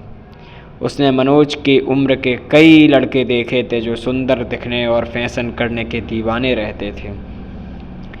कवि ने कहा, जिस उम्र में लड़के नए नए फैशन करते हैं उस उम्र में तुम यह तपस्या क्यों कर रहे हो? मैं PCS की तैयारी कर रहा हूँ, पढ़ाई के खर्च के लिए यहाँ नौकरी करता हूँ, तेल कंघे की ज़रूरत ही नहीं पड़ती। 1 साल से तो मैंने अपनी शक्ल ही आईने में नहीं देखी। एक छुपा हुआ गर्व उसकी आवाज़ में झलक आया था। अपनी बात पूरी करके उसने कवि का थैला उठा लिया और उन्हें टेम्पो में बिठाने जाने लगा। कवि ने टेम्पो में बैठते हुए मनोज को आशीर्वाद दिया, तुम जरूर सफल होगे बेटा। वापस जाते समय कवि की आंखें गीली थीं, उसमें कोई सरल कविता झिलमिला रही थी। 3-4 महीने मनोज को लाइब्रेरी में रहते हुए हो गए, लेकिन उसका कोई भी दोस्त हालचाल जानने नहीं आया। जहाँ तक कि पांडे भी 1-2 बार ही उससे मिलने आया था। मनोज महसूस करने लगा कि उसका इस पूरे ग्वालियर में अब कोई नहीं है। उसे अकेले ही रहना है। यह बिल्डिंग उसे बुतहा अकेलेपन का एहसास कराती। इस अकेलेपन से बचने के लिए उसके पास किताबों के अलावा कोई सहारा नहीं था। एक दिन वह लाइब्रेरी में मैक्सिस गोर्की का उपन्यास माँ पढ़ रहा था। उपन्यास के नायक पावेल की माँ के संघर्ष और जिजीविषा को देखकर उसकी आंखें भर आईं। वह पावेल की माँ में अपनी माँ की कल्पना करने लगा। उसकी माँ भी लगातार जूझ रही है। हर मुसीबत में माँ ही तो है जो उसे ग्वालियर में टिके रहने की ताकत देती है। मनोज उपन्यास पढ़ ही रहा था कि उसके माता पिता उससे मिलने लाइब्रेरी में आ गए। उसने अधूरा उपन्यास बंद किया। माँ उसका रहन सहन देखकर समझ गई कि बेटा कष्ट में रह रहा है। माँ प्यार से उसके सर पर हाथ फेरने लगी। पिता के पास कहने और समझने के लिए कुछ था नहीं, इसलिए वे हॉल में लगी हुई साहित्यकारों और महापुरुषों की तस्वीरें देखने लगे। ज़्यादातर चेहरे उन्हीं अपरिचित ही लगे, लेकिन बातचीत के लिए पिता को विषय मिल गया। इसके पहले कि मनोज उनकी नौकरी और सस्पेंशन से बहाली पर प्रश्न पूछे, उन्होंने उससे एक तस्वीर की तरफ इशारा करते हुए पूछा, यह कौन है मनोज? मुक्तिबोध, मनोज ने उत्तर दिया। मतलब? पिता ने पूछा। पिता की सरल अज्ञानता पर उसने मुस्कुराते हुए उत्तर दिया, इनका नाम मुक्तिबोध है, कवि हैं, बहुत अच्छी कविताएं लिखते हैं। मोए तो वो मुंशी ठीक लगा, तो मैंने पढ़ी थी स्कूल में कहानी, बूढ़ी डुकरिया वाली। पिता ने मुंशी प्रेमचंद के कथा संसार के बारे में अपनी राय व्यक्त की। माँ ने पिता को व्यर्थ की बातों में उलझा हुआ देखा तो नाराज हो गई। तुम देख रहे हो मोड़ा कैसो हो तो जा रहो है, कैसो कमजोर हो गए हो। अब तो नौकरी ठीक से कर लो, कर्जा सिर पे चढ़ोता है। पिता को इस साहित्यिक चर्चा के बीच में माँ का आर्थिक हस्तक्षेप पसंद नहीं आया। उन्होंने चिढ़ते हुए माँ से कहा, तू कछु न जानती अनपढ़, जे देख कितनी किताबें धरी हैं, पढ़वे की कमी ना है। ज्ञान और पुस्तकों के महत्व को पिता ने अपनी अनपढ़ पत्नी को समझाया। जब कुछ देर लाइब्रेरी में मौन बना रहा, तब पिता ने अपनी नौकरी का रहस्य खोला। अब तो मोए हाईकोर्ट से ही उम्मीद है मनोज, मेरी बहाली हाईकोर्ट से ही होएगी। मैंने फैसला ले लियो है कि डिप्टी डायरेक्टर के कारनामों की जांच के लिए आमरण अनशन करेंगे। पिता ने शासकीय खेमे में नए मोर्चे खोलने की जानकारी मनोज को दी। वह पिता के आमरण अनशन की बात सुनकर घबरा गया। उसने अपने पिता को समझाने की असफल कोशिश की। पापा अनशन मत कीजिए, कोर्ट आपको जल्दी ही बहाल कर देगा, और मेरी तो बिल्कुल भी चिंता मत कीजिए, मैं यहाँ बहुत अच्छे से और खुशहाल तरीके से रह रहा हूँ। उसने अपनी जिम्मेदारी की चिंता से पिता को मुक्त करना चाहा, पर पिता ने जिद नहीं छोड़ी। जब तक जिस डिप्टी डायरेक्टर को ठिकाने नहीं लगा दूंगा मनोज, मैं चैन से नहीं बैठूंगा। पिता ने अपनी बात कहकर मंच पर बैठे बैठे लाइब्रेरी के बड़े से हॉल को निहारा। महापुरुषों की तस्वीरें देखकर पिता के भीतर कुछ हलचल हुई। फिर पिता ने अपनी रीढ़ की हड्डी सीधी की और कुछ बोलने के लिए तनकर बैठ गए। मंच पर बैठे पिता मनोज से कहने लगे, आज इस देश की सबसे बड़ी समस्या बेईमानी है। सब स्वार्थी हो गए हैं, सबको अपनी फिक्र है, देश की फिक्र किसी को ना है। मनोज पिता की बात सुनकर कुछ कहता उसके पहले ही माँ बोल पड़ी, शर्म ना आवत तुम्हें, फालतू की बात कर रहे हो, घर सुधार न सकत देश की चिंता कर रहे हो। मौड़ा ने 3-4 साल है गई नई बुस्कट न खरीदी, खावे पीवे को कछु ठिकानो ना है, अब तो सुधर जाओ, अब घर बर्बाद होवे में देर ना है। पिता को अपने ओजस्वी भाषण की ऐसी प्रतिक्रिया देखकर कष्ट हुआ।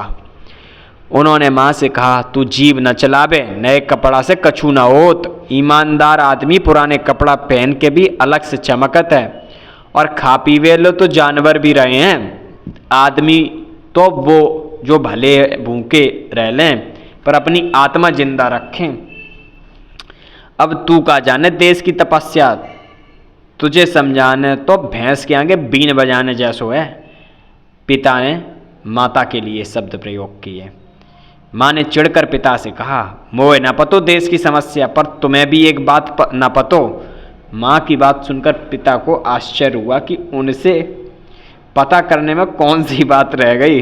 पिता ने पूछा, मोए का ना पतो, मोए तो सब पतो है, यही कि तुम पागल हो गए हो। माँ ने पिता से कहा। अब पिता का वापसी का समय हो रहा था। उन्होंने माँ की बात को अनसुना करते हुए कहा, चुप कर, देर हो रही है, चल नहीं तो बस निकल जावेगी। मनोज माता पिता को नीचे टेम्पो में बिठाने चला गया। माता पिता ने कहा, मौड़ा को कछु पैसे दे दें, तुम्हारे भाषण से पेट भर ले वो का। पिता ने माँ की यह मांग अनसुनी करते हुए कठोरता से कहा, मुँह पे न धरे पैसा। इतना कहकर पिता उस दिशा की ओर देखने लगे जहाँ से टेम्पो आने की उम्मीद थी। माँ ने मनोज को 100 रुपये दिए और कहा, बेटा ठीक से रही हो। माता पिता टेम्पो में बैठकर चले गए। मनोज वापस सुनसान लाइब्रेरी में लौट आया। लाइब्रेरी में आकर वह अपनी कुर्सी पर बैठ गया और सोचता रहा कि क्या उसके पापा सच में पागल हो गए हैं। क्या माँ सही कहती है, पिता हमेशा देश, ईमानदारी, गरीबी की बातें करते रहते हैं, घर की उन्हें बिल्कुल फिक्र नहीं रहती। पागलों की तरह उनका दिमाग एक ही जगह पर अटक गया है। इतना सोचकर वह टेबल पर रखी मुक्तिबोध की अंधेरे में कविता जोर जोर से पढ़ने लगा। अब तक क्या किया, जीवन क्या जिया, बहुत बहुत ज़्यादा लिया, दिया बहुत बहुत कम, मर गया देश, जीवित रह गए तुम। इतना पढ़कर उसने किताब बंद कर दी। उसकी आंखों के सामने उसके पिता का कठोर और भावहीन चेहरा आ गया। उसने अपनी डायरी उठाई और लिखने लगा, जो घर बार की फिक्र न करके देश की फिक्र करते हैं वह पागल ही तो कहलाते हैं। मेरी माँ सही कहती है कि मेरा पिता पागल है। मैं ऐसे पागल पिता से बहुत बहुत प्यार करता हूँ। मेरे पिता मेरे आदर्श हैं। माता पिता के जाने के बाद मनोज अकेला और उदास हो गया।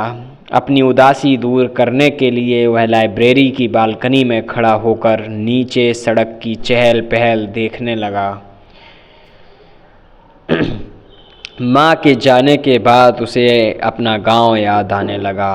गांव में कितना अच्छा और आनंद से भरा जीवन था उसका। ग्वालियर में पिछले कुछ साल से वह अपने भीतर के मस्त मौला और गांव के रंग में रंगे अल्हड़ मनोज से मिल ही नहीं पाया था।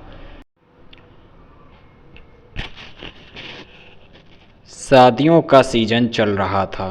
नीचे सड़क पर एक बारात जा रही थी।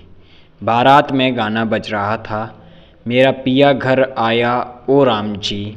बाराती इस गाने पर झूम झूम कर डांस कर रहे थे। बारात में कुछ बूढ़े बारात को जल्दी आगे बढ़ाने की कोशिश कर रहे थे, पर युवा बार बार बारात को एक ही जगह पर रोककर डांस करने का आनंद ले रहे थे। बारात की मस्ती देखकर मनोज सोचने लगा कि निराशा का कोई कारण ही नहीं है। चारों तरफ आनंद के क्षण बिखरे पड़े हैं, बस हमें उन्हें समेट लेना है। हालात तो परेशान करने के लिए ही होते हैं, पर मुझे उल्लास और आनंद की तलाश नहीं छोड़नी चाहिए। ऐसा सोचकर उसने लाइब्रेरी का गेट बंद किया और चप्पल पहनकर लगभग दौड़ता हुआ नीचे पहुंच गया। अभी भी मेरा पिया घर आया और आमची गाना चल रहा था, पर शायद बूढ़ों को लड़की वाले के दरवाजे पर पहुंचने की जल्दी थी, इसलिए वह बारात को जल्दी जल्दी आगे बढ़ाने लगे। मनोज जब वहां पहुंचा तो बारात आगे बढ़ने लगी थी। उसने बारात के बीच में पहुंचकर बैंड वाले को आदेश सा दिया। ये काली काली आंखें। बैंड वाला शायद अपने गायन की कला का अभी तक मन भर के प्रदर्शन नहीं कर पाया था, इसलिए मनोज का आदेश पाकर वह तुरंत बाजीगर फिल्म का ये काली काली आंखें, ये गोरे गोरे गाल पर गाना गाने लगा। बूढ़ों की कुड़कुड़ से हतोत्साहित जवान लड़कों में उसने नया जोश भर दिया। असहाय बूढ़े मिसमिसा कर रह गए। मनोज अपनी आँखों और गालों पर हाथ फेर फेर कर डांस कर रहा था। एक बार फिर बारात अपने रंग में आ गई। किसी बाराती को पता नहीं चला कि यह जोशीला डांसर बिन बुलाया मेहमान है। 15 मिनट लगातार डांस करने के बाद मनोज पसीने से तरबतर हो गया। बारात आगे बढ़ गई। एक दिन लाइब्रेरी के मैनेजर हुकुमचंद जी ने मनोज से कहा कि हाल की पुताई करानी है, इसलिए पुरानी रद्दी निकालकर कबाड़ी वाले को बेच देना। मनोज ने रद्दी निकालकर 5,000 रुपये में बेच दी। हुकुमचंद जी ने हिसाब मांगा तो उसने पूरा हिसाब रख दिया। हुकुमचंद जी ने उसे भेदती हुई नज़र से देखा और कहा, पिछले साल 7,000 की रद्दी बिकी थी, इस साल केवल 5,000 की ही कैसे बिकी? हुकुमचंद के इस प्रश्न से मनोज की ईमानदारी पर संदेह व्यक्त कर रहे थे। उनकी नज़र में 300 रुपये कमाने वाले के लिए 2,000 रुपये की हेरा फेरी करना बहुत लाभ का सौदा है। मनोज ने कहा, सर इतने की ही रद्दी निकली थी। मैंने 7 कबाड़ियों से संपर्क किया था, जिसने रद्दी के सबसे अधिक दाम लगाए उसी को बेचा, लेकिन हुकुमचंद का अविश्वास बढ़ता जा रहा था। हुकुमचंद ने अब अपने अविश्वास को स्पष्ट प्रकट कर मनोज पर सबसे गहरी चोट की। उन्होंने कहा, मनोज तुम तो युवक हो, त्यागी जी तुम पर भरोसा करते हैं, तुमसे यह उम्मीद नहीं थी। ईमानदारी मनोज का सबसे बड़ा संकल्प था, जिसे हुकुमचंद ने छिन्न भिन्न करके उसे बेईमान सिद्ध कर दिया। यह निराधार आरोप सुनकर मनोज भयानक कड़वाहट से भर गया। उसकी इच्छा हो रही थी कि कोई कड़वा जवाब हुकुमचंद जी को दे दे, पर वह कुछ कह नहीं सका। वह बिना कुछ कहे लाइब्रेरी से नीचे चला गया। मनोज ने तय किया कि जहां उसकी ईमानदारी की कोई कद्र नहीं है, वहां वह काम नहीं करेगा। पर अगले ही पल उसके मन में विचार आया कि वह जाएगा कहाँ, रहेगा कहाँ, पढ़ेगा कहाँ, पढ़ाई के लिए पैसा कहाँ से आएगा। उसके मन में यह उहापोह बन ही रहा था। शाम को वह लाइब्रेरी में अपनी कुर्सी पर बैठा हुआ था। उसके सामने इतिहास की आधुनिक भारत की किताब खुली हुई रखी थी, पर उसका मन पढ़ाई में नहीं लग रहा था। उसके मन में हुकुमचंद के आरोप चल रहे थे। अचानक उसने महसूस किया कि उसके सामने रखा मटका हिल रहा है। लाइब्रेरी की छत पर लगा पंखा चलते चलते अचानक कुछ अधिक तेजी से हिलने लगा। उसे लगा कि दीवार भी हिल रही है। फिर उसे नीचे सड़क से आवाज़ सुनाई दी, भूकंप आ गया, भूकंप आ गया। पुरानी जर्जर इमारतें कुछ सेकंड थर्रा कर थम गईं। मनोज भाग कर नीचे चला गया। मार्केट के कई दुकानदार भी घबराकर सड़क पर आ गए थे। सभी लोग भूकंप के डर से सहम गए थे। जब दोबारा भूकंप नहीं आया तो लोगों ने राहत की सांस ली, लेकिन किसी ने आशंका प्रकट कर दी कि रात को भूकंप आ सकता है। मनोज को बिल्डिंग में जाने से डर लग रहा था। वह शाम से रात 11 बजे तक सड़क पर अकेला भटकता रहा।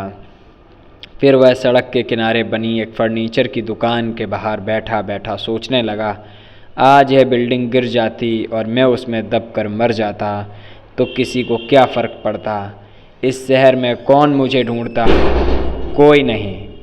मैंने अपने 4 वर्ष ग्वालियर की इन सड़कों पर भटकते हुए बिता दिए। क्या पाया मैंने? ईमानदारी से काम करने के बावजूद बेईमानी का आरोप। क्या मैं बेईमानी का आरोप लिए हुए ही मर जाता? किसी PCS के पीछे मैं पड़ा हूँ जिसका दूर दूर तक मुझे अता पता नहीं है।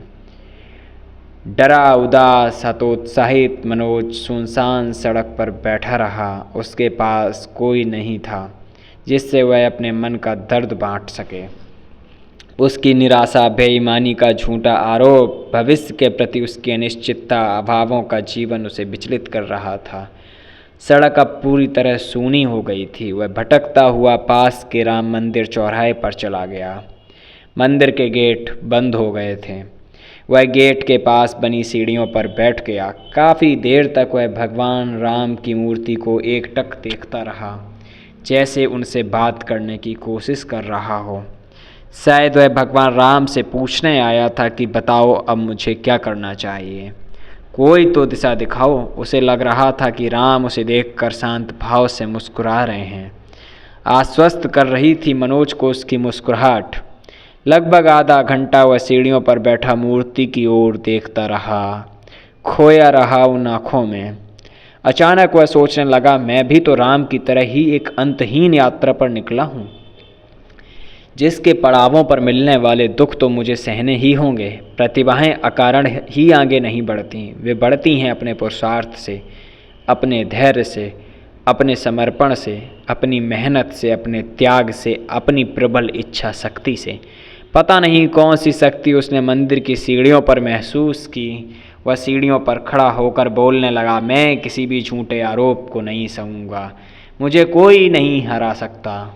इतना कहकर वह लाइब्रेरी की ओर दौड़ पड़ा। लाइब्रेरी पहुंचकर उसने मंच के पास रखी लेक्चर डेस्क का माइक चालू किया और अंधेरे बंद हॉल में माइक पर जोर जोर से कवि निराला की राम की शक्ति पूजा कविता का पाठ करना शुरू कर दिया।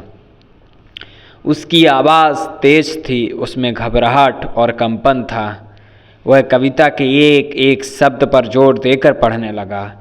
है अमानिशा उगलता गगन घन अंधकार, खो रहा दिशा का ज्ञान स्तंभ है पवनचार, अप्रतिहत गरज रहा पीछे अम्बुधि विशाल भूधर ज्यों, ध्यान मग्न केवल जलती मशाल। फिर उसने इस पंक्ति की व्याख्या करनी शुरू की।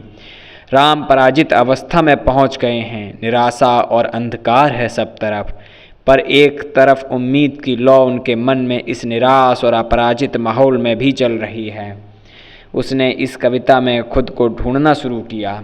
एक मसाल मेरे भीतर भी उम्मीद के रूप में जल रही है, इसे मैं कभी बुझने नहीं दूंगा, मैं ज़रूर जीतूंगा। अपने भाषण की अंतिम पंक्तियों तक पहुंचकर मनोज की निराशा भरपूर उत्साह में तब्दील हो गई। वह देर तक काल्पनिक दर्शकों से भरा खाली हॉल देखता रहा। उसने माइक बंद किया, अपनी टेबल पर पहुंचकर टेबल लैंप जलाया, B.L. ग्रोवर की आधुनिक भारत की किताब उठाई और सुबह की पहली किरण लाइब्रेरी में पढ़ने तक प्लासी, बक्सर और आंग्ल मराठा संबंध पढ़ता रहा। रात में फिर कोई भूकंप दोबारा नहीं आया। अगले दिन मनोज लाइब्रेरी छोड़ने का अपना निर्णय सुनाने त्यागी जी के घर चला गया। उसने कुर्सी पर बैठते हुए सीधे अपनी बात कही, मैं अब लाइब्रेरी में काम नहीं कर सकता। जहाँ मेरी ईमानदारी की कद्र ना हो वहाँ मैं काम नहीं करूँगा। त्यागी जी ने जोर से ठहाका लगाते हुए कहा, चाय तो तुम पीते ही नहीं हो, लो गजक खाओ। इतना कहकर उन्होंने टेबल पर रखी गजक मनोज के सामने रख दी। त्यागी जी ने मनोज से कहा, हुकुमचंद जी व्यवसायी आदमी हैं मनोज, जीवन भर उन्होंने 100-100 रुपए की साड़ियाँ बेचकर मुनाफा कमाया है। उन्हें झाड़ियों की परख तो है पर आदमी की परख नहीं है। तुम व्यर्थ ही परेशान हो रहे हो, निश्चिंत होकर नौकरी करो, मुझे तुम पर पूरा भरोसा है। त्यागी जी के भरोसे से मनोज को बल मिला, पर बल ने उसका आत्मविश्वास और बढ़ा दिया। अपने इस बड़े आत्मविश्वास से प्रेरित होकर उसने कहा, हुकुमचंद जी का भरोसा मुझ पर नहीं रहा, मैं अब लाइब्रेरी में तो काम कर ही नहीं पाऊंगा। इतने में पांडे और त्यागी जी के स्कूल की पूर्व छात्रा अंशु गुर्जर आ गई। अंशु पीसीएस की गंभीर स्टूडेंट थी और इस साल वह मुख्य परीक्षा दे रही थी। त्यागी जी ने मनोज की पूरी कहानी दोनों को कह सुनाई। पांडे कुछ बोलता उसके पहले अंशु ने कहा, मनोज तुम बताओ कि तुम महत्वाकांक्षी हो या नहीं। मनोज ने एकदम से कहा, मैं पीसीएस में सेलेक्ट होना चाहता हूँ, मैं महत्वाकांक्षी हूँ। अंशु ने मनोज को व्यवहारिक सलाह दी, फिर तुम्हें लाइब्रेरी में ही रहना चाहिए। अभी तुम्हारी आर्थिक स्थिति तुम्हें कहीं दूसरी जगह रहने की इजाज़त नहीं दे रही है। मनोज अंशु की बात सुनकर भी अपनी बात पर अड़ा रहा। दीदी मैं वहाँ काम नहीं कर सकता जहाँ मेरी ईमानदारी पर संदेह किया जा रहा है। फिर क्या करोगे? अंशु ने पूछा। बिना नौकरी के पढ़ाई कैसे करोगे? कुछ दिनों के बाद ही एमपी पीसीएस की प्रीलिम्स परीक्षा होने वाली है। पांडे ने गजक खाते हुए मनोज के प्रति चिंता व्यक्त करते हुए कहा, पढ़ाई छोड़ दूंगा, सड़क पर रह लूँगा, पर अपने सिद्धांत से समझौता नहीं करूँगा। मनोज ने बिना एक सेकंड गवाए तत्काल ही उत्तर दिया। उसकी इस जिद का किसी के पास कोई उत्तर नहीं था, पर वहाँ बैठे सभी लोगों को उसकी बात का एक नवयुवक का जोश और आदर्शवाद ही अधिक लग रही थी। पांडे को मनोज का यह संकल्प व्यवहारिकता से दूर लग रहा था। उसने मनोज के इस अति आदर्शवाद की व्याख्या की और त्यागी जी को देखते हुए बोला, मनोज जी अपने पिता से प्रभावित हैं। इनके पिता भी अपने सिद्धांतों से समझौता नहीं करते। समझौता न करना इनकी पारिवारिक विशेषता है। मनोज को उम्मीद थी कि ईमानदारी पर उसके संकल्प को सुनकर शहर का यह बुद्धिजीवी समूह उससे प्रभावित होगा, पर पांडे की ऐसी ठंडी और व्यंग्यपूर्ण प्रक्रिया देखकर वह निराश हो गया। त्यागी जी ने पास ही रखी एक किताब उठाई और मनोज को दे दी। किताब के कवर पेज पर भगत सिंह का चित्र था। त्यागी जी ने मनोज से पूछा, अच्छा बताओ मनोज, तुम्हें भगत सिंह के इस चित्र में क्या विशेषता नजर आ रही है? मनोज कुछ देर तक भगत सिंह के इस चित्र को देखता रहा, पर कुछ बोल नहीं पाया। मनोज, मुझे भगत सिंह की आंखों में एक बेचैनी सी नज़र आती है। उनके भीतर देश के लिए कुछ करने की तड़प दिख रही है, त्यागी जी ने मनोज से कहा। कुछ देर रुककर उन्होंने आगे कहा, मुझे तुम्हारी आंखों में भी भगत सिंह जैसी ही बेचैनी और देश के लिए कुछ करने की तड़प दिखाई दे रही है मनोज। मनोज उनकी बात सुनकर हतप्रभ रह गया। उसे उम्मीद नहीं थी कि उसकी तुलना भगत सिंह से की जाएगी। अंशु ने मनोज की तारीफ करते हुए कहा, मनोज का व्यक्तित्व मुझे भी विलक्षण लग रहा है। कोई नवयुवक अपने सिद्धांतों के लिए इतना संकल्पवान कैसे हो सकता है? मुझे यह देखकर बहुत आश्चर्य हो रहा है। मनोज की तारीफ सुनकर पांडे ने अंशु से कहा, दीदी कल त्यागी जी के स्कूल में 11वीं में पढ़ने वाला एक लड़का अपनी कविता सुनाने यहाँ आया था। बेहद घटिया कविता थी। फिर पांडे ने त्यागी जी को संबोधित करते हुए कहा, क्या कविता थी? आपको तो याद होगी। हमसे तो बेहतर वो घास चढ़ने वाले, हमसे तो बेहतर हैं वो बोझा ढोने वाले। वहाँ उपस्थित सभी लोगों को पांडे की यह अप्रासंगिक बात समझ नहीं आई। अंशु ने पांडे से पूछ ही लिया, तुम क्या कहना चाहते हो, स्पष्ट करो। कल त्यागी जी को इस महान काव्य के रचयिता में जयशंकर प्रसाद के दर्शन हो रहे थे। मैं मनोज से यह कहना चाह रहा हूँ कि आम लोगों में महापुरुषों के दर्शन करना त्यागी जी की हॉबी है। इसे गंभीरता से न लें और जीवन में व्यावहारिकता को अपनाएं। पांडे ने त्यागी जी द्वारा की गई मनोज की प्रशंसा को शून्य घोषित कर दिया। उसकी बात सुनकर त्यागी जी ठाका मारकर हंस पड़े। मनोज समझ गया कि अभावों से दूर रहने वाला पांडे कभी उसे नहीं समझ सकता। मनोज बिना किसी निर्णय के वापस लाइब्रेरी चला गया। 1 महीने बाद पांडे मनोज से मिलने लाइब्रेरी पहुंचा। मनोज लाइब्रेरी में नहीं था। लाइब्रेरी के व्यवस्थापक हुकुमचंद कुर्सी पर बैठे हुए कोई रजिस्टर देख रहे थे।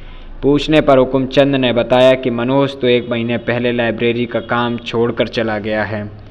1 साल लाइब्रेरी में काम करने के बाद मनोज ने लाइब्रेरी छोड़ दी थी। कहाँ गया? पांडे ने आश्चर्य से पूछा। पांडे को उम्मीद नहीं थी कि मनोज लाइब्रेरी का काम छोड़कर जा सकता है। हुकुमचंद से और अधिक पूछने पर उन्होंने पांडे को एक पर्ची दे दी, जिस पर मनोज का नया पता लिखा था। घनश्याम आटा चक्की, गणेश मंदिर, घोसीपुरा। पर्ची हाथ में लिए पांडे लाइब्रेरी के नीचे उतर आया। उसने अपनी साइकिल घोसीपुरा की ओर मोड़ दी। घोसीपुरा ग्वालियर की एक पिछड़ी और घनी बस्ती है, जहाँ जौरा संबलगढ़ जाने वाली नैरो गेज ट्रेन का स्टेशन है। ढूंढने पर पांडे को आसानी से गणेश मंदिर मिल गया। मंदिर के पास जगह जगह घूरे और गंदगी के ढेर लगे हुए थे। पास ही गंदे पानी की नाली बह रही थी। पांडे ने वहीं खड़े एक लड़के से घनश्याम आटा चक्की का पता पूछा और अगली गली में आटा चक्की के पास पहुंच गया। वह समझ गया कि मनोज ने आटा चक्की वाले के यहाँ कमरा किराए पर ले लिया है। आटा चक्की पर एक लड़का सफ़ेद बनियान और लाल रंग का पैंट पहने गेहूं पीस रहा था और उड़ते हुए आटे के कारण सफ़ेदी में लगभग नहा सा गया था। पांडे ने लड़के के नज़दीक जाकर मनोज का पता पूछना चाहा। नज़दीक जाकर पांडे ने देखा तो वह एकदम से चौंक गया। आटा चक्की में काम करने वाला वह लड़का मनोज ही था। मनोज ने जब पांडे को दुकान के सामने खड़ा देखा तो मुस्कुरा दिया। उसने पांडे से कहा, थोड़ी देर में मेरा काम पूरा हो जाएगा, फिर कमरे पर चलेंगे।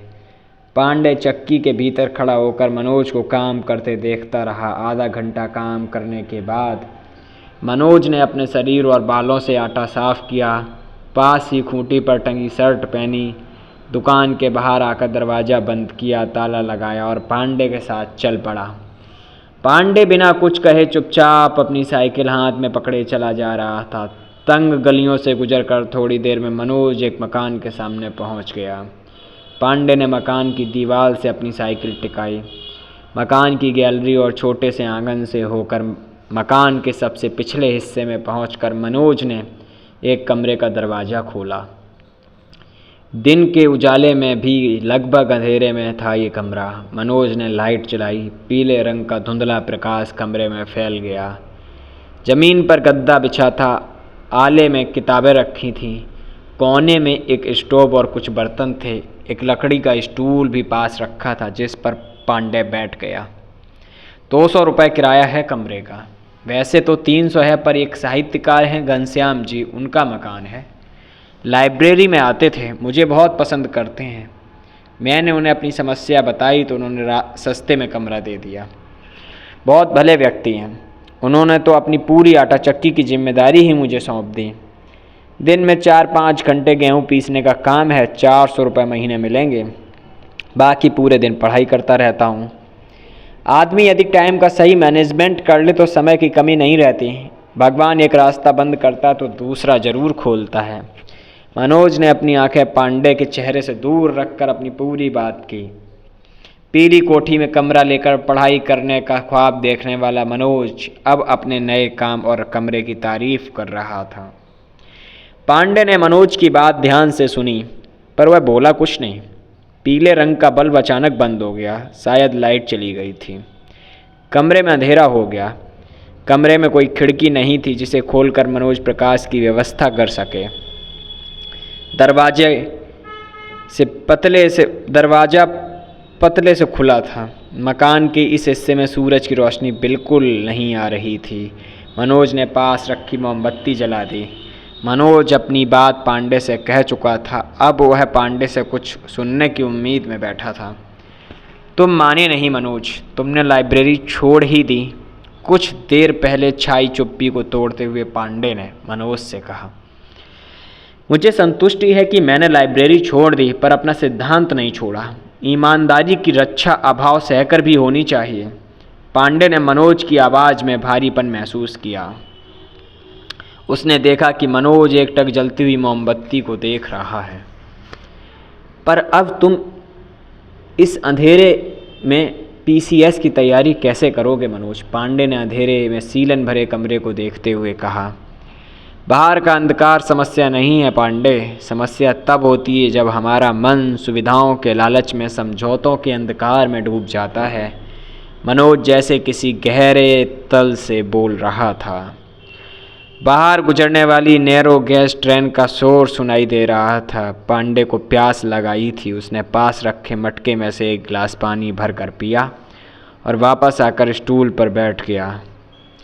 कुछ देर स्टूल पर बैठे बैठे जब पांडे को बात करने के लिए कोई विषय नहीं सूझा तो उसने मनोज से कहा, मनोज मैं अब चलता हूँ। दोनों बाहर आ गए। पांडे ने मकान की दीवार से टिकी अपनी साइकिल उठाई और साइकिल पर बैठने से पहले कुछ देर रुककर मनोज को देखता रहा। मनोज ने अपने पिचके हुए गालों को छुपाने के लिए दाढ़ी बढ़ा ली थी। उसका गोरा रंग हल्का पीला हो गया था, उसकी आंखें अंदर को धंस गई थीं। पांडे साइकिल पर न बैठकर पैदल ही उसके साथ साथ चलने लगा। गली का मोड़ आ गया। मनोज ने कहा, आते रहा करो पांडे, तुम्हारे आने से अच्छा लगता है। पांडे कुछ सोचता हुआ अपनी साइकिल पकड़े रहा। 5-6 सेकंड उसी चिंतन की अवस्था में रहने के बाद उसने मनोज से कहा, मनोज एक बात कहूँ, मानोगे? मनोज समझ गया कि घोसीपुरा और उसके कमरे का माहौल देखकर पांडे उसे फिर से लाइब्रेरी में नौकरी करने के लिए कहेगा, इसलिए उसने कहा, मैं अब किसी भी कीमत पर लाइब्रेरी में नहीं जाऊंगा। पांडे ने उसकी बात को लगभग अनसुना करते हुए अपनी बात जारी रखी। मनोज, हरिशंकरपुरम के पास एक पीली कोठी है जिसमें PCS की तैयारी करने वाले लड़के किराए से रहते हैं। मेरा दोस्त गुप्ता भी वहाँ रहता है। अंशु दीदी भी पीली कोठी के ग्रुप से जुड़ी हैं। बहुत अच्छा माहौल है वहाँ पढ़ाई का। मैं सोच रहा हूँ एक कमरा किराए पर लेकर वहीं PCS की तैयारी करूँ। तुम मेरे साथ पढ़ोगे तो मुझे लाभ होगा। क्या तुम मेरे साथ रहकर पढ़ाई करोगे? मनोज को अपने कानों पर यकीन नहीं हुआ। PCS की तैयारी करने वालों की दुनिया बहुत छोटी निकली। जिस पीली कोठी में रहकर तैयारी करने के लिए मनोज तरस तरस कर रह गया था, वहीं रहने का प्रस्ताव पांडे ने मनोज को दे दिया था। मनोज का तो जैसे कोई सपना पूरा हो गया था। उसे उम्मीद नहीं थी कि पांडे उसे इस तरह कोई प्रस्ताव दे सकता है। इससे अच्छा प्रस्ताव इस समय उसके लिए कोई दूसरा हो ही नहीं सकता था। अचानक मनोज का ध्यान अपने आर्थिक हालात पर गया। उसने पांडे से कहा, पर मेरे पास पीली कोठी में रहने लायक पैसे तो हैं नहीं। पांडे ने साइकिल पर बैठते हुए कहा, एक आदमी के खर्च में 2 लोग आसानी से रह सकते हैं। इतना कहकर वह बिना मनोज का जवाब सुने अपनी साइकिल पर बैठकर चला गया। वह झूमता हुआ साइकिल चला रहा था। मनोज जब तक पांडे को देखता रहा, जब तक पांडे उसकी आंखों से ओझल नहीं हो गया। पांडे ने पीली कोठी में कमरा ले लिया। मनोज घोसीपुरा से अपना सामान समेटकर पांडे के कमरे पर आ गया।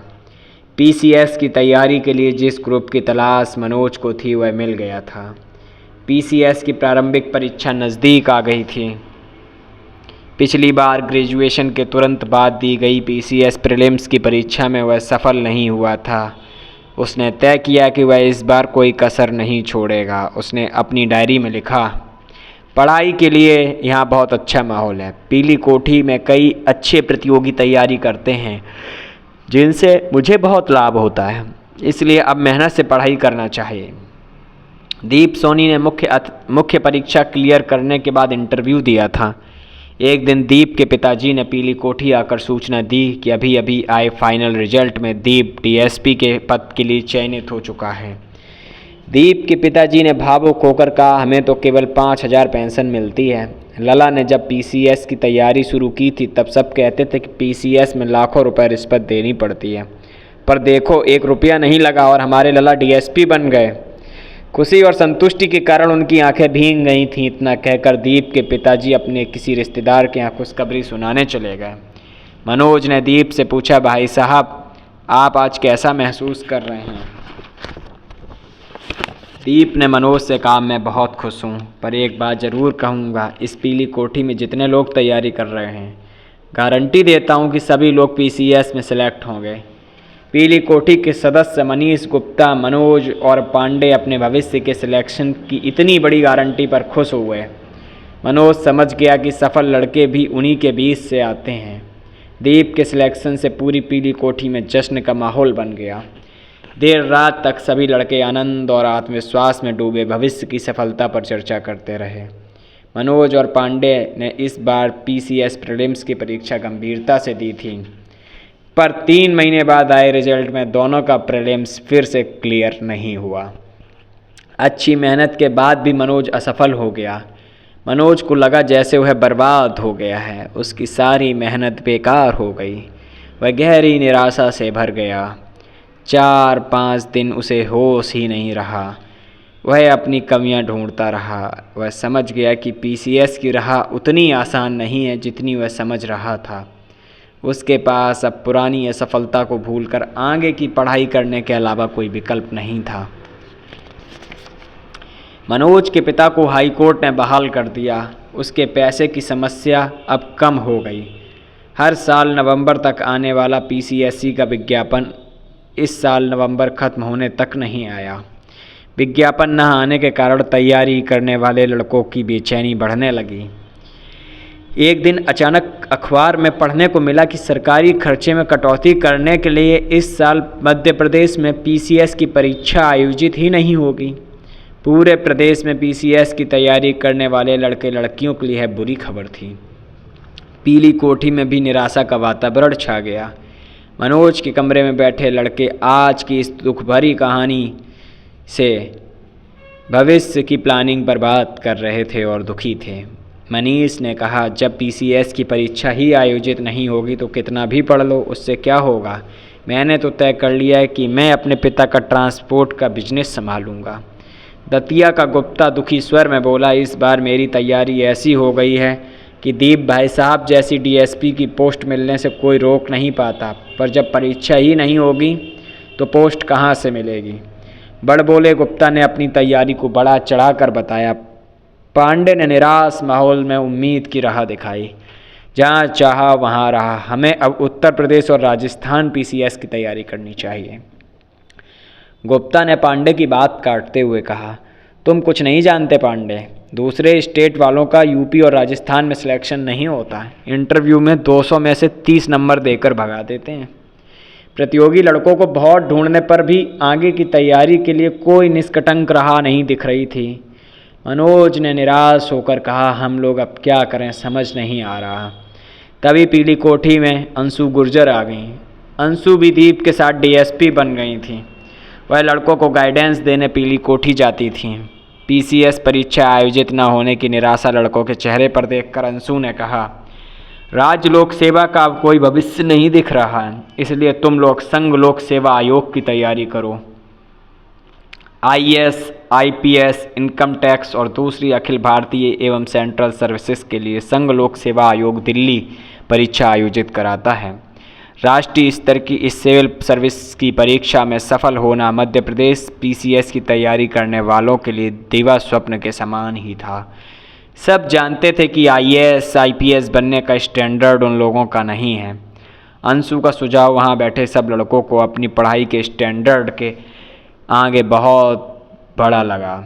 सिविल सर्विसेज की परीक्षा पास करना गुप्ता की कल्पना से बाहर था। उसने अंशु से कहा, दीदी आईएएस, आईपीएस बनना बहुत कठिन है। उसकी तो कभी प्रीलिम्स भी नहीं निकलेगी। मेहनत करके पीसीएस में तो कहीं लटक सकते थे, पर सिविल सर्विसेज में होना तो नामुमकिन है। कुछ देर पहले डीएसपी बनने का दावा करने वाला गुप्ता वापस पीसीएस में लटकने की बात करने लगा। अंशु ने लड़कों को प्रेरित किया, मैं जानती हूँ कि यदि तुम लोग 2 साल दिल्ली में कोचिंग करोगे तो सिविल सर्विसेज कोई बहुत कठिन नहीं है। वहाँ कोई आसमान से लड़के नहीं आते हैं। फिर अंशु ने निराश लड़कों को उत्साहित करने की कोशिश की। उड़ान हमेशा ऊंची भरनी चाहिए, नहीं मिलेगी मंजिल तो कोई गम नहीं, पंख तो मजबूत होंगे। मनोज का खोया आत्मविश्वास अंशु की बातें सुनकर लौट आया। उसने अपने भीतर जोश को महसूस किया और कहा, दीदी यह सपना नौकरी पाने का नहीं बल्कि देश सेवा का है और खुद को साबित करने का सपना है। रास्ता जो हमने चुना है उसी पर चलकर हमें स्वयं को साबित करना है। इसलिए अब पलायन नहीं कर सकते, या तो मर जाएंगे या जीत कर ही आएंगे, लेकिन युद्ध भूमि से पीठ दिखाकर नहीं भाग सकते। मैं सिविल सर्विसेज प्रीलिम्स की परीक्षा देकर दिल्ली कोचिंग करने ज़रूर जाऊंगा। मनोज ने पता नहीं कहीं से अपने भीतर ताकत भरी और उस ताकत के प्रभाव से एक जोशीला संकल्प सभी के सामने ले लिया। गुप्ता ने मनोज के जोश की हवा निकालते हुए कहा, एमपी पीसीएस की प्रीलिम्स कभी क्लियर नहीं हुई, चले सिविल सर्विसेज की परीक्षा क्लियर करने। बड़े आई युद्ध लड़ने वाले, दिन में सपने देखना छोड़ दो मनोज। आईएएस, आईपीएस हम जैसे गांव के सरकारी हिंदी मीडियम के लड़कों के लिए नहीं है। एमएलबी कॉलेज से कितने बने हैं आज तक IAS, IPS? 0। IIT Delhi, Allahabad university जैसी जगह से ही निकलते हैं आईएएस, आईपीएस। मनोज ने गहरी सांस लेते हुए कहा, जो भी हो, पर हमें कोशिश जरूर एक बार करनी चाहिए। अंशु भी अपनी बात पर टिकी रही। अब तक नहीं बने तो अब बनेंगे और आप लोग ही शुरुआत करेंगे। मध्य प्रदेश PCS परीक्षा आयोजित न होना एक अच्छी बात है। इस कारण तुम लोग पोखर से निकलकर समुद्र में तैरना सीखोगे। पर मनोज कैसे जाएंगे दिल्ली? ग्वालियर में पढ़ने के लिए ही पैसों की समस्या रहती है इन्हें। पांडे ने मनोज की आर्थिक स्थिति को सार्वजनिक किया। पांडे की बात सुनकर मनोज जैसे आसमान से ज़मीन पर आ गिरा। उसका चेहरा उतर गया। उसके पिता सस्पेंशन से बहाल तो हो गए थे, पर एक जगह टिके रहने की अपनी आदत के कारण वह अपने बदले हुए मुख्यालय ढिंढोरी से झाबुआ नहीं गए थे, जिस कारण डिप्टी डायरेक्टर से उनका सस्पेंशन का आधा वेतन भी रोक लिया था।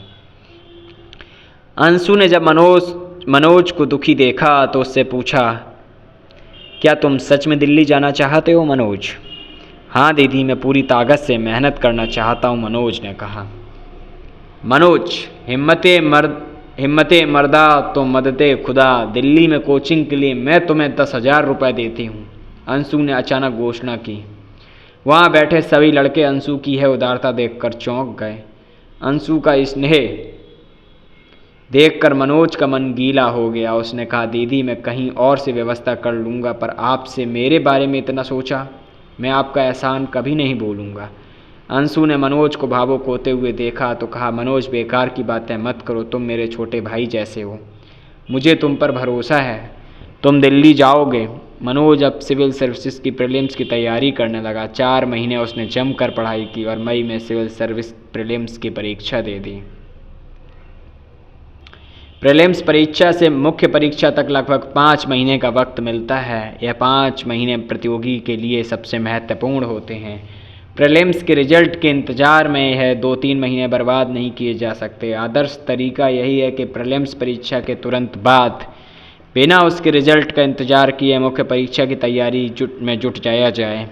अंशु ने यह कहकर मनोज को दिल्ली जाने के लिए 10,000 रुपये दे दिए। पांडे ने डर और कम सैलरी के कारण सिविल सर्विस की प्रीलिम्स परीक्षा नहीं दी थी, लेकिन भविष्य की तैयारी के लिए पांडे भी मनोज के साथ दिल्ली जाने के लिए तैयार हो गया। कैसा लगा आज का वीडियो आपको और मनोज की कहानी संघर्ष भरी, जो मनोज को सपनों की उड़ान के रास्ते दिल्ली की भूमिका तय करवाई गई। तो आप हमारे वीडियो में, अगर अभी तक आपको कहानी पसंद आई है, तीनों पार्ट आपको अच्छे लगे हैं, तो हमारे चैनल को सब्सक्राइब, वीडियो को शेयर और लाइक अवश्य करें।